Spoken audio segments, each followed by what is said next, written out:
స్వరూపైన సభకి నమస్కారం. నేను నిన్నను చెప్పినటువంటి కథాభాగంలో 3 నిర్ణయములు కనపడతాయి. ఒకటి, దశరథ మహారాజు గారు రాజ్యాన్ని భరతుడికి ఇవ్వడానికి అంగీకరించినటువంటి నిర్ణయం. రాముడు అరణ్యవాసం చెయ్యడానికి తీసుకున్నటువంటి నిర్ణయం. కైకమ్మ ఇతపూర్వం తనకిచ్చినటువంటి 2 వరాల్ని దశరథుడి దగ్గర పుచ్చుకుని తీరాలి అని చేసుకున్న నిర్ణయం. నిన్న ఆ 3 నిర్ణయాలు మీకు కనపడ్డాయి. ఇందులో కైకమ్మ తను 2 వరాల్ని అడ్డు పెట్టుకుని రాజ్యం సంపాదించాలనేటటువంటి కోరికలో వరాల్ని వాడుకుంది తప్ప కేవలం భరతుడికి రాజ్యం తీసుకోవడం అనేటటువంటి కాంక్ష కూడా దోషభూయిష్టమే. ఎందుచేత అంటే పెద్దవాడికి రాజ్యం రావడం అనేటటువంటిది సంప్రదాయం, న్యాయం కూడా. కానీ ఎప్పుడో తనకి వరం ఇచ్చాడు అనేటటువంటి మిషని అడ్డు పెట్టుకుని ఇప్పుడు రాజ్యాన్ని తీసుకునే ప్రయత్నం ఆవిడ చేసింది. కాబట్టి ఆవిడ చేసుకున్నటువంటి నిర్ణయంలో సత్యాన్ని ఆధారంగా చేసుకుని ధర్మాన్ని వదిలిపెట్టింది. దశరథుడు రాజ్యం ఇవ్వాలి అని నిర్ణయం చేసుకున్నాడు.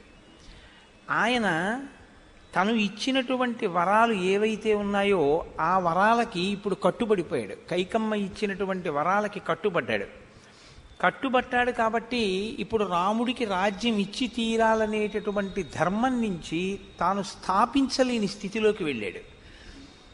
రాముడు ఇటువంటి వైక్లభ్యాలేమీ లేవు ఆయనకి. ఆయన నిన్నను స్పష్టంగా చెప్పాడు. ఆయన నిన్నను మాట్లాడినప్పుడు దశరథుడితో మాట్లాడాడు, కైకతో మాట్లాడాడు, కౌసల్యతో మాట్లాడాడు, లక్ష్మణుడితో మాట్లాడాడు, నలుగురితో మాట్లాడాడు. నిన్న ప్రధానంగా నలుగురితో మాట్లాడినప్పుడు కూడా రాముడి వ్యక్తిగత అభిప్రాయం ఏమీ లేదు. రాజ్యం ఇవ్వను అన్నది చాలా సంక్లిష్టమైనటువంటి పరిస్థితిని ఉత్పన్నం చేసినటువంటి నిర్ణయం. అయినా దాని మీద రాముడి నిర్ణయంలో నేను వ్యక్తిగతంగా ఇలా అనుకుంటున్నాను, ఇలా చేద్దాం అని రాముడు ఎక్కడా అనలేదు. మీరు దాన్ని గమనించండి. దశరథుడితో మాట్లాడినా, కైకమ్మతో మాట్లాడినా ఒక్కటే మాట, నాహమర్థపరోదేవీ లోకమా వస్తుముత్సహే విద్ధిమాం ఋషిభి తుల్యం కేవలం ధర్మమాస్థితం. నాకు ధర్మం కావాలి. కౌసల్యతో మాట్లాడితే భర్తుక్కిల పరిత్యాగో నృశంసః కేవలం స్త్రియా సభవత్యన కర్తవ్యం మనసాపి విగర్హితం. భార్య భర్తని విడిచిపెట్టి వెళ్ళడం అన్నది ధర్మం కాదు. నువ్వు భర్తృసేవయే చెయ్యాలి. ఆడదానికి వేరే తరించడానికి మార్గం ఏమైనా ఉందా అంటే భగవంతుని యొక్క సేవ చేయడం, వ్రతములు చేయడం, నోములు చేయడం చెయ్యవద్దు అని శాస్త్రం నిషేధించలేదు. కానీ మీరు చాలా జాగ్రత్తగా పట్టుకోగలిగితే దేని కొరకు ఇవన్నీ చెయ్యాలి అంటే భర్త యొక్క అభ్యున్నతి కొరకు చెయ్యాలి తప్ప తనకి అంటూ వేరే ప్రయోజనం ఏమైనా ఉంటుందా? ఏం ఉండదు. భర్తని పక్కన పెట్టి తనకంటూ ఒక అభ్యున్నతిని ఆడది కోరదు సనాతన ధర్మంలో. ఆయనకి లేని అభ్యున్నతి నాకొకటి కావాలి, ఆయనకు అక్కర్లేదు, అందుకు నేను చేసుకుంటున్నానన్న మాట అసలు లేదు. రాముడు నిన్నను అదే చెప్పాడు. అసలు వేరే నమస్కారం చేయడం, వేరే పూజ చేయడం ఏం లేదు. భర్తని అనువర్తించడమే స్త్రీ యొక్క ధర్మం, అంతే. భర్త యోగ్యత, ఇప్పుడు అక్కడ ఒక ప్రశ్న వస్తుంది. భర్త భక్తుడు కాడు, భర్త యోగ్యుడు కాడు, భర్త చేసిన నిర్ణయం ధర్మబద్ధం కాదు, భర్త చేసింది న్యాయం కాదు, అప్పుడు అనువర్తించడమే. నీ ధర్మం నీకు అయిపోయింది. నీ ధర్మం ఇతరుల అధర్మాన్ని బట్టి మారక్కర్లేదు. నీ ధర్మం నువ్వు చేసేయడమే. కాబట్టి నీ భర్త ధార్మికమైన నిర్ణయం చేశాడా, నీ భర్త చేసింది న్యాయమా అన్యాయమా నీకు అనవసరం. నువ్వు నీ భర్తని అనుగమించాలంతే. అలా అనుగమించడానికి నువ్వు ఏ కారణాలు వెతుక్కుని నువ్వు దాని యందు వైక్లభ్యాన్ని పొందినా అప్పుడు నువ్వు ఆ ధర్మంలోకి వెడతావు.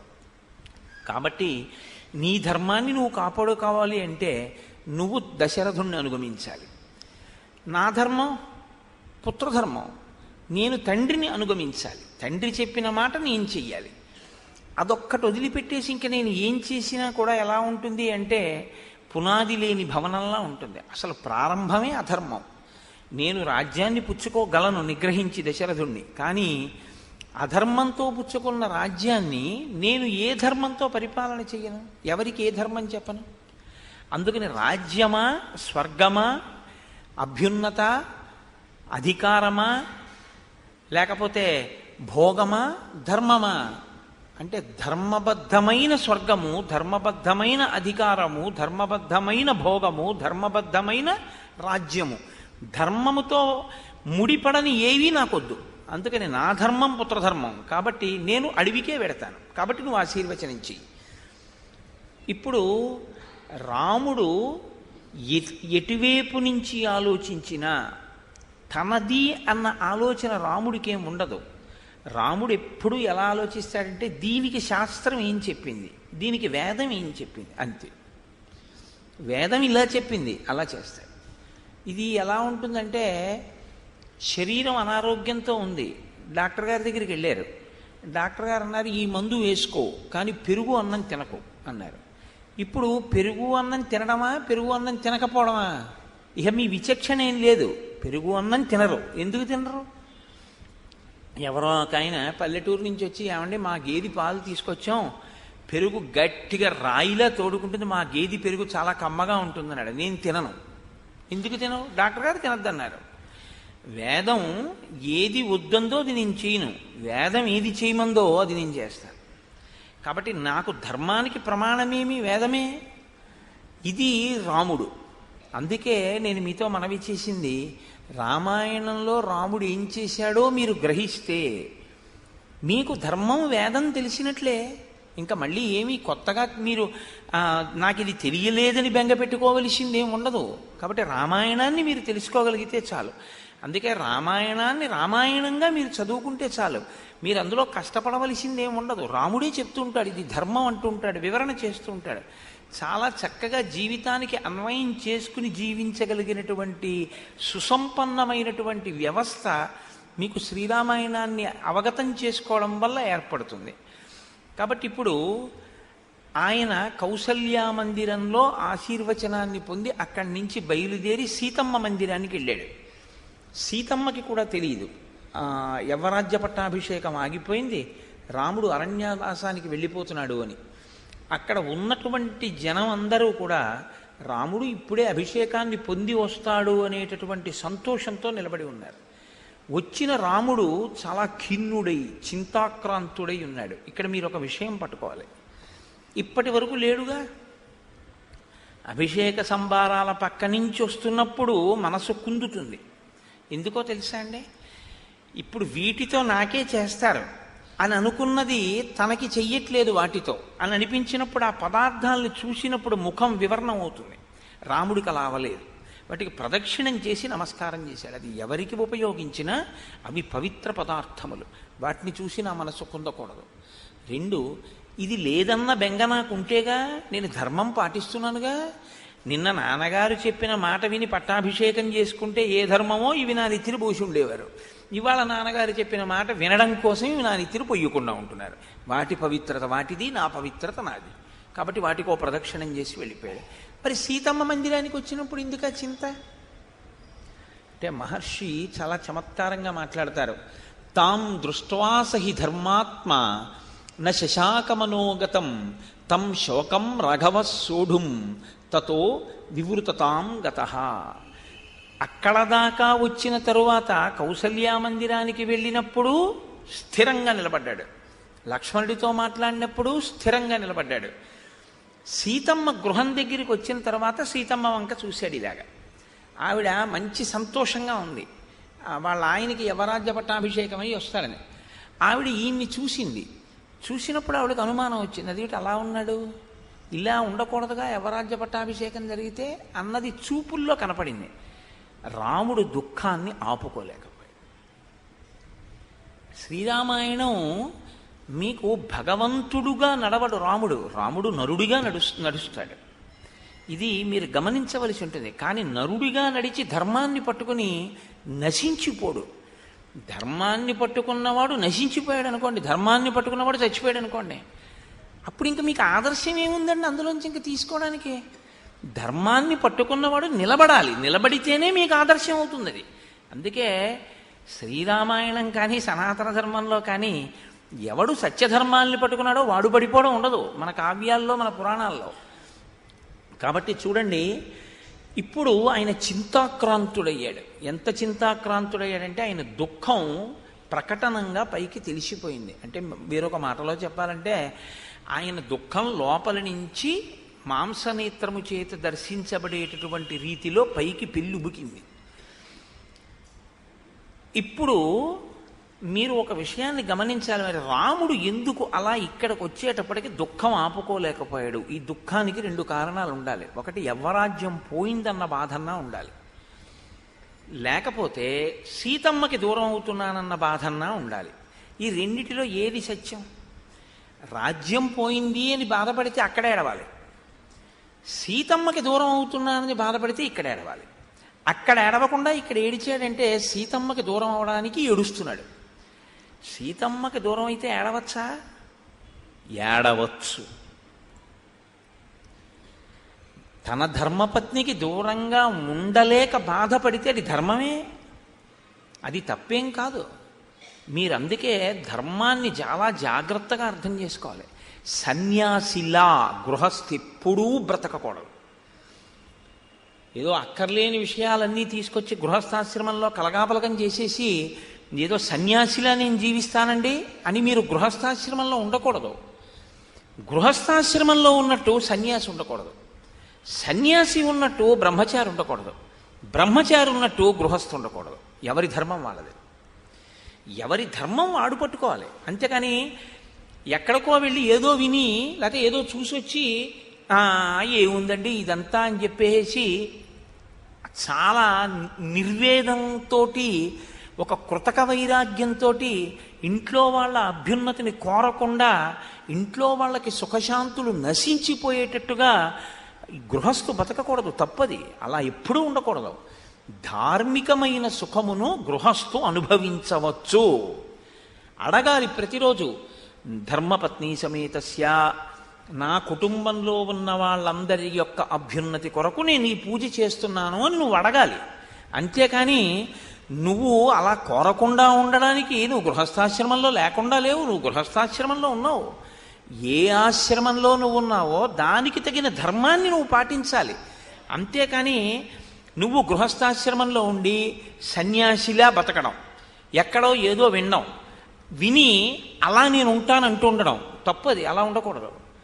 అనుష్ఠానం అనేటటువంటిది స్పష్టంగా ఉండాలి. మీరు ఒక నిర్దిష్టమైనటువంటి అవగాహనతో బతకడం నేర్చుకోవాలి. శ్రీరామాయణం మీకు నేర్పుతుంది. ఏమిటండి భార్య ఏమిటండి బిడ్డలు ఏమిటండి అని నాకేం అలాంటివి లేవు సుమండి అంటే తప్పది. లేవేమిటి నీకు గృహస్థాశ్రమంలో ఉండాలి. నీ భార్య మీద మమకారం ఉండొచ్చు, తప్పేం కాదు. నీ భార్యకి దూరంగా నువ్వు ఉండలేకపోతే, నువ్వు బాధపడితే, నీకు ఆమె జ్ఞాపకానికి వచ్చి నువ్వు బెంగ పెట్టుకుంటే అందులో ఏమీ దోషం లేదు. నీ భార్యని కాకుండా వేరొకరి భార్య యందు నీకు అనురక్తి కలిగితే పరమ తప్పు. అందుకే సుందరకాండలో సీతమ్మ కూడా నివర్తయ మనోమత్త స్వజనే క్రియతాం మనః, నీ వారి యందు మనసుంచుకో అని చెప్పింది. తప్ప నీ వారి యందు కాకుండా మాత్రం మనసు పెట్టకూడదు. ఏది ఎక్కడ చెయ్యాలో అది ధర్మం. ధ్రియతేవా జనయిరితి ధర్మం. బాగా పట్టుకోండి, పట్టుకునేది ధర్మం. ఎక్కడ ఏది పట్టుకోవాలో అది పట్టుకోవాలి, ఎక్కడ ఏది వదిలేయాలో అది వదిలేయాలి. అందుకే మనకి ఓ మాట ఉంటుంది, పట్టు విడుపు తెలుసండి ఆయనకి అంటారు. ఈ పట్టు విడుపు రాదనుకోండి అభ్యున్నతి ఉండదు జీవితంలో, తెలియదు అనమాట. ధార్మికంగా ఉండడం, ధర్మం తెలియడం అంటే దాని స్థితి వేరుగా ఉంటుంది. రాముడు కాబట్టి సీతమ్మ దగ్గరికి వెడితే మాత్రం తన దుఃఖాన్ని ఆపుకోలేకపోయాడు. ఇప్పుడు ఆవిడ నోటి వెంట ప్రశ్నల పరంపర వచ్చింది. అదేమిటి, వెళ్ళిన మనిషి అంత సంతోషంగా వెళ్ళారు, వచ్చిన మనిషి ఇంత బాధగా వచ్చారు, దుఃఖితుడిగా ఉన్నాడు. ఆవిడ లోపల పెళ్ళుబుకినటువంటి అనుమానాలన్నీ ప్రశ్నలుగా బయటకు వచ్చాయి. అలా ఎందుకు వచ్చాయి అంటే స్వాతంత్ర్యం, ఓదార్పు. ఏ ఇబ్బంది కలిగింది మీకు అని ఇన్ని ప్రశ్నలు వేసేసింది. మీరొకటి విషయాన్ని ఎప్పుడు బాగా మనసులో గుర్తుపెట్టుకుని ఉంచుకోండి. ఇది ప్రత్యేకించి పెళ్ళి కావలసినటువంటి వాళ్ళు బాగా తెలుసుకుని ఉండాలి. గృహస్థాశ్రమంలోకి ప్రవేశించే ముందు ఇది బాగా తెలుసుకోవాలి. భార్యాభర్తలలో ఒకరు కీర్తి గణించడం, రెండవ వారు ఆ కీర్తిని పాడు చెయ్యలేకపోవడం అన్నది ఉండదు. కీర్తి ఇద్దరికీ కలిపే ఉంటుంది తప్ప కీర్తి ఒకరికి ఉండి ఒకరికి లేకపోవడం కుదరదు గృహస్థాశ్రమంలో. మీకు నేను ఒక ఉదాహరణ చెప్తాను చూడండి. ఇప్పుడు నేను మీతో ఏదో రోజు రామాయణం గురించి మాట్లాడుతున్నాను. మీరు ఎప్పుడైనా కాకినాడ వచ్చి మా ఇంటికి వచ్చారనుకోండి, మా ఇంటికి వస్తే అలా ఈశ్వరుడి దయవల్ల జరగదు, కానీ ఒక హేయమైన ఉదాహరణ మీ మీద పెట్టడం ఇష్టం లేక నా మీద నేను పెట్టుకుంటున్నాను. నా భార్య చాలా దురుసుగా మాట్లాడింది అనుకోండి, మీరేమంటారు? వెంటనే ఆవిడ దురుసుగా మాట్లాడింది అనరు. ఆయన ఏమిటండి పాపం మరి అంతలా చెప్పాడు అన్నీని, ఆయన మాట్లాడినప్పుడు చాలా సాత్వికంగానే మాట్లాడాడు, చాలా నెమ్మదస్తుడిగానే ఉన్నాడు, ఏమిటో పాపం ఆయనకి ఇలాంటి భార్య అంటారు. భర్త కీర్తి భార్యయే కాపాడుతుంది, ఇనుమడింపజేస్తుంది. భార్య కీర్తి భర్త ఇనుమడింపజేస్తాడు. భర్త మనశ్శాంతి భార్య దగ్గర దొరుకుతుంది, భార్యకి మనశ్శాంతి భర్త దగ్గర దొరుకుతుంది. ఆవిడ యొక్క పూజార్హత చేత ఆయన కూడా పూజార్హుడవుతాడు. అత్రి అనసూయ గురించి అదే చెప్తాడు. ఆయన పూజార్హత చేత ఆవిడ కూడా పూజార్హురాలవుతుంది. మీకు నేను ఒక ఉదాహరణ చెప్పాలి అంటే బాగా అర్థం అవడానికి, నా భార్య ఎప్పుడు ఏం ఉపన్యాసం చెప్పలేదు, కానీ నేను నా భార్య కలిసి వస్తున్నాం అనుకోండి, ఇదేంటి ఈయనకి పెట్టండి, ఆవిడికి అక్కర్లేదు, ఆవిడ ఎప్పుడు ఏం ఉపన్యాసం చెప్పలేదని ఎవరు అనరు. నాకు పెడితే ఆవిడికి పెడతారు. ఎందుకంటే ఆవిడికి ఎందుకంటే ఆవిడ మీకేమైనా చెప్పిందా? ఎందుకు ఆవిడికి ఎందుకు నమస్కారం? ఆయన చెప్పడానికి బలం ఆవిడ వండి పెట్టిన అన్నం. ఆవిడ వండి పెట్టింది కాబట్టి రామాయణం చదివాడు. ఆవిడ మానేసి నువ్వు నీ రామాయణం అని ఆవిడ ఎక్కడో తిరిగితే ఈయన అన్నం వండుకుంటే ఈయన రామాయణం ఏం చదివేవాడు? ఆయన చెప్పిన రామాయణానికి ఆవిడే వెనకాతలుంది కాబట్టి ఆయనలోంచి ప్రకటనమైన దానికి వెనక ఆవిడుంది కాబట్టి ఆయనకి ఎంత నమస్కారమో ఆవిడికి అంతే నమస్కారం, ఆవిడికి ఎంత నమస్కారమో ఆయనకి అంతే నమస్కారం. దాంపత్యంలో ఈ అవగాహన ప్రధానంగా ఉండాలి. ఇది లేకపోతే ఏమవుతుందో తెలుసా అండి? నేను ఆయన అన్న భావన ఉంటే అది నడవదు. ఇంకా అది ఒక సమగ్రత లేని స్థితి వస్తుంది. మన ప్రారబ్ధ కర్మ ఏమిటంటే ఆడవాళ్ళు మగవాళ్ళు ఏదో స్త్రీలకి తక్కువ పురుషులకి ఎక్కువ, ఇలా ఒక విచిత్రమైనటువంటి వాదన ప్రబలిపోయింది, అర్థం పర్థం లేని వాదన. అలా ఎక్కడా ఏం లేదు. రామాయణం సరిగ్గా చదివితే సీతమ్మ దగ్గర శోకాన్ని రాముడు ఆపుకోలేకపోయాడు అని తెలిస్తే సీతమ్మ రాముడి హృదయంలో ఎంత గొప్ప స్థానంలో ఉందో అర్థమైతే ఆడదాని శక్తి ఏమిటో నీకు అర్థమవుతుంది. నువ్వు చదివింది లేదు, నువ్వు అర్థం చేసుకున్నది లేదు, నువ్వు అక్కర్లేని ప్రసంగాలు చేసి ఉన్నవాళ్ళని పాడు చేస్తే అక్కడ వస్తోంది ఇబ్బంది అంతా. కాబట్టి ఇప్పుడు ఇది దాంపత్యంలో ఉండేటటువంటి ఒక గొప్ప స్థితి సనాతన ధర్మంలో. అందుకని వాళ్ళు ఇద్దరు కారు, వాళ్ళిద్దరూ కలిసి ఒక్కటే, ఒక్కటిగా అయినటువంటి వారు రెండుగా మీకు కనపడుతూ ఉంటారు. కాబట్టి ఇప్పుడు ఆవిడంది ఏమి కర్కాటక రాశిలో బృహస్పతి ప్రకాశిస్తున్నటువంటి పుష్యమీ నక్షత్రంలో మీకు యవరాజ్య పట్టాభిషేకం జరగాలి. యవరాజ్య పట్టాభిషేకం జరిగిందని గుర్తులు కొన్ని ఉంటాయి. మీ తల మీద పెరుగు తేనె కలిపి ఉంచబడాలి. మీ ముందు 4 గుర్రములను పూంచినటువంటి రథం ఒకటి రావాలి. మీరు ఒక భద్రగజం మీద రావాలి. మీకు ఒక తెల్లటి గొడుగు పట్టాలి. మీ పక్కన వందిమాగదులు స్తోత్రం చేస్తూ ఉండాలి. మీ వెంట ప్రముఖులు అనుసరించి రావాలి కదా. మీతో చాలామంది నడుస్తూ మీరు చాలా ఉల్లాసంగా సంతోషంగా ఉండాలి కదా. బ్రాహ్మణోత్తములు మీ వెనకాతల వస్తూ ఎంతో ఆనందంగా ఉండాలి కదా. బంగారు తొడుగులు అలంకరించబడి వేగము కలిగినటువంటి గుర్రముల యొక్క రథం మీద నువ్వు వచ్చి ఉండాలి కదా. మరి ఇటువంటి వాడివి ఇవేవీ లేకుండా ఒక్కడవే చింతాక్రాంతుడవై రామచంద్ర ఏమి ఇలా వచ్చారు మీరు? ఏం జరిగింది? అంటే పట్టాభిషేకం జరగలేదు అని ఆవిడ నిర్ధారించుకుంది. పట్టాభిషేకం జరగలేదని చింతతో ఉన్నాడా? దేనికి చింతతో ఉన్నాడు? ఆవిడకి రాముడు బాగా తెలుసు. పట్టాభిషేకం జరగలేదని చింతపడేవాడు నా భర్త అని ఆవిడ ఎందనుకోండి, రామాయణంలో తేడా ఉంది సీతారాముల మధ్యలో. ఆయన ఆవిడకి అవగతము కాలేదు. అందుకు కాదు నువ్వు బాధపడుతున్నది, ఇది కాకుండా ఇంకా ఏదో ఉండాలి. అది ఏమిటి రామా? ఇది భార్య అంటే. మీరు ప్రశ్న వెయ్యడంలో ఆమె యొక్క స్థితిని, ఆమె యొక్క పత్నిత్వాన్ని, ఆ తల్లి యొక్క స్థితిని, సీతారాముల దాంపత్యాన్ని మీరు పట్టుకోవాలి. ఇప్పుడు రాముడు అన్నాడు సీతమ్మతో, 14 వర్షాణి వస్తవ్యం దండకే మయా పిత్రామే భరతశ్చాపి యవ్వరాజ్యే నియోజితః సోహం త్వామాగతో ద్రష్టుం ప్రస్థితో విజనం వనం భరతస్య సమీపేతు నాహం కద్య కదాచన బుద్ధియుక్తా హి పురుషా న సహంతే పరస్తవం తస్మాన్నతే గుణాః కథ్యా భరతస్యగ్రతో మమ నాపిత్వం తేన భర్తవ్యా విశేషేణ కదాచన అనుకూలతయా శక్యం సమీపే త్వస్య వర్తితుం. ఆయన ఎంత చమత్కారంగా, అంటే ఎంత గంభీరంగా మాట్లాడాడంటే, ఆవిడ తరువాత ప్రశ్న వేసే అధికారాన్ని ఇవ్వకుండా మాట్లాడేశాడు రాముడు. అంటే ఈ మాట్లాడేటటువంటి తీరులో మీరు ఒక విషయాన్ని గమనించవలసి ఉంటుంది రాముడు చెప్పడంలో. నేను 14 సంవత్సరములు అరణ్యవాసానికి వెళ్ళిపోతున్నాను. ముందేం చెప్పాలండి? నేను రాజ్యం భరతుడికి ఇచ్చారని చెప్పాలి. ఎప్పుడు చెప్పాలి? తనకి రాజ్యం మీద ప్రీతి ఉంటే. భార్యని చూసి నీకు దూరంగా ఉండడం అనేటటువంటిది భరించలేక ఏడుస్తున్నానంటే అది ముందు పైకి రావాలి కదా. రాజ్యం కోసం ఏడిస్తే రాజ్యం పోయిందని ముందు చెప్తాడు. భార్యకి దూరంగా ఉండడం భరించలేక ఏడుస్తున్నానంటే ఇది ముందు చెప్తాడు. ఏది ముందు చెప్పాడు? రాజ్యం పోయిందని చెప్పాడా ముందు? 14 ఏళ్ళు అడవికి వెళ్తున్నానన్నది ముందు చెప్పాడా? 14 ఏళ్ళు అడవికి వెళ్ళిపోతున్నాను సీత అని ముందు చెప్పాడు. ఆ మాట ఎందుకు వచ్చింది ముందు అంటే, 14 ఏళ్ళు తాను అడవికి వెళితే సీతమ్మకి దూరం అయిపోతానని ఏడుస్తున్నాను.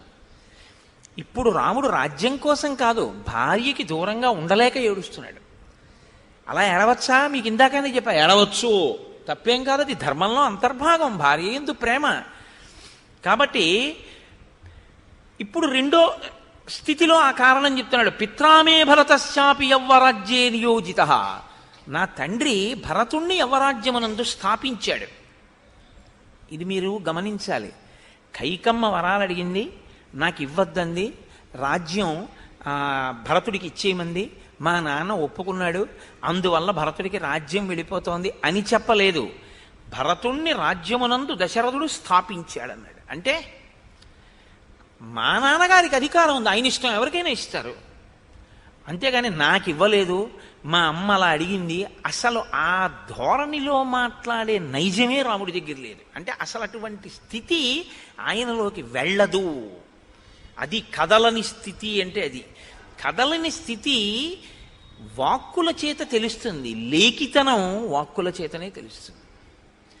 ఇది రాముడు అంటే. అందుకు కదండి యుగాలు మారిపోయినా మనం పూజ చేస్తూనే ఉన్నాం, రామాయణం చెప్పుకుంటున్నాం. ఇది రాముడు అంటే. రామాయణం చదివితే మీరు ఎవరితో మాట్లాడేటప్పుడు ఎలా మాట్లాడాలో బాగా దిద్దబడుతుంది. రామాయణానికి ఆ శక్తి ఉంది. కాబట్టి ఆయన అంటున్నాడు, ఈ రాజ్యాన్ని భరతుడికి ఇచ్చేశాడు. ఇప్పుడు భరతుడు యువరాజు అవుతాడు. సీత, నువ్వు భరతుడితో చాలా ఆదరంగా ప్రవర్తించవలసి ఉంటుంది. ఎందుకో తెలుసా? ఇంతకు ముందున్న స్థితి వేరు, ఇప్పుడున్న స్థితి వేరు. పూర్వం నువ్వు వదినవి. సహజంగా నేను యువరాజునవుతాను అనేటటువంటి ఒక స్థితి లోకంలో ఉంది. కాబట్టి నువ్వు చనువుగా ఒక కొడుకుతో మాట్లాడినట్లు మాట్లాడేదానివి భరతుడితోటి. ఇప్పుడు అలా మాట్లాడకూడదు. ఎందుకో తెలుసా? భరతుడు యువరాజు. యువరాజుతో మాట్లాడేటప్పుడు ఎలా ఉండాలో అలా మాట్లాడాలి. రెండు, రాజు రాజ్యంలో ఉన్నప్పుడు లేదా రాజు రాజ్యం చేసేటప్పుడు ఆయనే పోషించినట్టు, ఎవరినైనా సరే ఆయనే పోషించినట్టు ఆ రాజ్యంలో ఉంటే. నిన్ను విశేషంగా పోషించవలసిన అవసరం భరతుడికి లేదు, కాబట్టి చాలా ఎక్కువ నువ్వు ఇక్కడ కోరుకోకు ఇంకన్నాడు. అంటే ఆయన సీతమ్మ ఇక్కడ ఉండాలని మాట్లాడుతున్నాడు. మీరు ఈ కోణం గమనించారా? నిన్ను వదిలి నేను ఉండలేను కాబట్టి ముందు బయటపడ్డాడు. కాబట్టి ఇప్పుడు ఏమనొచ్చు రాముడు భర్తగా? వదిలి ఉండలేకపోతే భర్తగా ఏమనొచ్చండి? నువ్వు వచ్చి పెడదాం అనొచ్చు. ఇప్పుడు దీన్ని ఎవరు అడ్డు పెట్టలేరు కదండి.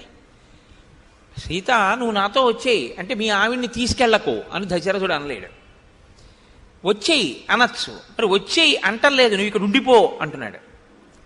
అంటే ఏమి రాముడి ఉద్దేశ్యం? మరి వాళ్ళ అమ్మగారిని అయితే ఏమన్నాడు? భర్తని సేవించడం పరమధర్మం, నువ్వు భర్తని అనుగమించమ్మా అన్నాడు. మరి సీతమ్మనైతే నువ్వు నాతో రా అంటలేదు, నువ్వు ఇక్కడ ఉండిపో అంటున్నాడు. మరి అదేంటి, వాళ్ళ అమ్మగారికి చెప్తే ఓ ధర్మము, వాళ్ళ ఆవిడితో మాట్లాడితే ఓ ధర్మమా? మరి ఇప్పుడు రాముడి విషయంలో రాముడు మాట్లాడుతున్న దాంట్లో అంతా బాగున్నా ఇది కొంచెం మీకు అదోలా లేదు. అదేమిటంటే మరి సీతమ్మ దగ్గరికి వస్తే ఓ ధర్మం చెప్తున్నాడు, కౌసల్యకైతే ఓ ధర్మం చెప్తున్నాడు, మరి ఇక్కడ చిన్న తేడా వచ్చిందే అని మీకు అనిపిస్తుందిగా రామాయణం చదివేటప్పుడు. ఎందుకు బెంగ పెట్టుకుంటారు? రాముడే చెప్తాడు. నేను చెప్పానుగా, రామాయణం స్పష్టంగా ఉంటుంది, మీరేం బెంగ పెట్టుకోకర్లేదు, అన్నీ మీకు కనపడతాయి. మీకు అనుమానం వస్తే ఓ పుస్తకం తీసుకోవడం, ఎర్రసిరాతో రాసుకోవడం, మళ్ళీ దానికి మీకు వివరణ మళ్ళీ రామాయణంలో కనపడుతుంది. ఇది ఇక్కడ కనపడిందని దాన్ని కొట్టేయడం అంతే. కాబట్టి ఇప్పుడు అన్నాడు, నువ్వేం చేస్తూ ఉండాలో తెలుసా సీతమ్మ? ఇక్కడుండి ఇక్కడ ఉండడం అంటే ఏదో బెంగ పెట్టుకోవడం, మా ఆయన వెళ్ళిపోయాడు కదా ఇప్పుడు నాకేమిటి పెద్ద పని అని చెప్పేసి 8ంటికి లేస్తాను 9ంటికి లేస్తాను, ఆ మటగా ఏదో టిఫిన్ తింటాను మళ్ళీ పడుకుంటాను కాదు. నువ్వేం చేస్తుండాలో తెలుసా? కాల్యముత్థాయ దేవానాం కృత్వా పూజాం యథావిధి వందితవ్యో దశరథ పితా మమ నరేశ్వర.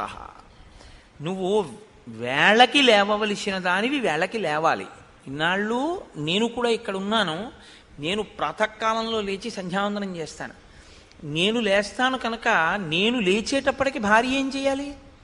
భార్య ముందు లేచి భర్త పూజామందిరంలోకి వెళ్ళేటప్పటికి పూజామందిరాన్ని సిద్ధం చేయాలి.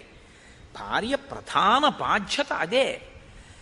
ఆవిడికి ఆ బాగా తెలుసు ధర్మం ఉంది అని మీకు గుర్తు ఎక్కడంటే, ఆవిడ అమర్చిన తరువాత ఆయన పూజ చేస్తే ఆయన మధ్యలో చిటికి వెయ్యక్కర్లేదు ఇంకా. అంటే అర్థం ఏంటంటే ఆవిడ అలా అమర్చేస్తుంది, ఆవిడికి తెలుసు ఆయన ఎలా పూజ చేసుకుంటారో ఆ పూజకి అక్కడ ఏం ఉండాలో ఆవిడికి తెలుసు, ఆవిడ అమరుస్తుంది. ఇంట్లో అయితే ఎలా అమర్చాలో, బయటికి వస్తే ఎలా అమర్చాలో, ఆయన విశేష పూజ చేస్తే ఎలా అమర్చాలో అన్నీ తెలుసు. కాబట్టి నేను చేస్తున్నాను, నువ్వు అమరుస్తున్నావు. ఇప్పుడు చేయడానికి నేను ఉండను, అరణ్యానికి ఎడతాను, కాబట్టి అమర్చడానికి నీకు అవసరమేముంది అని వదిలే కుస్మా. నువ్వేం చెయ్యాలి? వేళపట్టున లేవాలి, దేవపూజ చెయ్యాలి. సాధారణంగా మనం మొదటి నింద ఎవరిని చేస్తామంటే, మనం అనుకున్నది కలిసి రాకపోతే మనకి తేరగా దొరికే పాలేరు ఎవరంటే పరమేశ్వరుడు.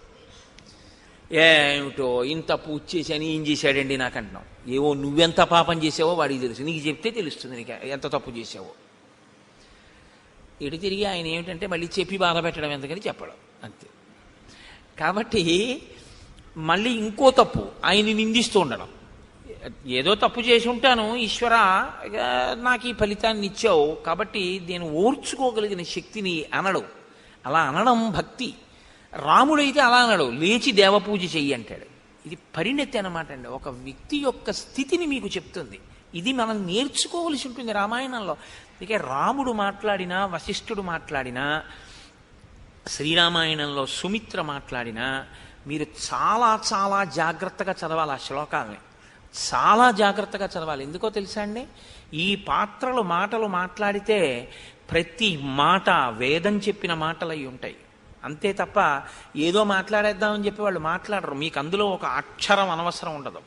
ప్రతి శ్లోకాన్ని మీరు చాలా జాగ్రత్తగా చదువుకోవాలి. కొన్ని కొన్ని పాత్రలు మాట్లాడితే దశరథ మహారాజు గారి అంతఃపురం మొత్తం మీద అలా మాట్లాడగలిగినటువంటి ఆడది సుమిత్ర ఒక్కతే. కాబట్టి ఇప్పుడు ఈ మాట అని ఆయన అన్నాడు, కృత్వా పూజాం యథావిధి వందితవ్యో దశరథ. రోజు మా నాన్నగారికి నమస్కారం చేయి వెళ్ళి. సాధారణంగా ఈయనే మా ఆయన్నింటి అడవి పంపించాడు అనుకుంటారు. కాదు, మా నాన్న అంటే ఎవరో తెలుసా? సత్యధర్మములకు కట్టుబడిన మహానుభావు స్వరూపైన సభకి నమస్కారం.